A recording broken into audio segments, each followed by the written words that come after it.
ఒక్కటే చెప్పాడు, ఎవ్వరి ఘనతని తిట్టుని రెండు పట్టించుకోవద్దు, నా గ్రంథాన్ని చూడు, దాని ప్రకారం చేసుకుంటా ముందుకు వెళ్ళిపోనానా. నిన్ను మెచ్చుకోవాల్సింది నేను, కనపరచాల్సింది నేను, కిరీటం పెట్టాల్సింది నేను, నిన్ను కవిగిట చేర్చుకోవాల్సింది నేను, నువ్వు వెతకాల్సింది నా సంతోషమే. మరి అది చూసుకుంటే వెళ్ళా. ఈరోజు మీ అందరికీ పరిచయం అయ్యేటట్టు చేశాడు ఆయన.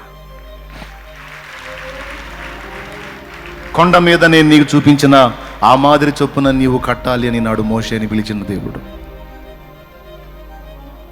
ఈరోజు నీకు నాకు కూడా మాదిరి గ్రంథంలో చూపించాడు. దాన్ని బట్టి నువ్వు నడవాలి, దాన్ని బట్టి నువ్వు పని చేయాలి, దాన్ని బట్టి నువ్వు పరిచర్య చేయాలి.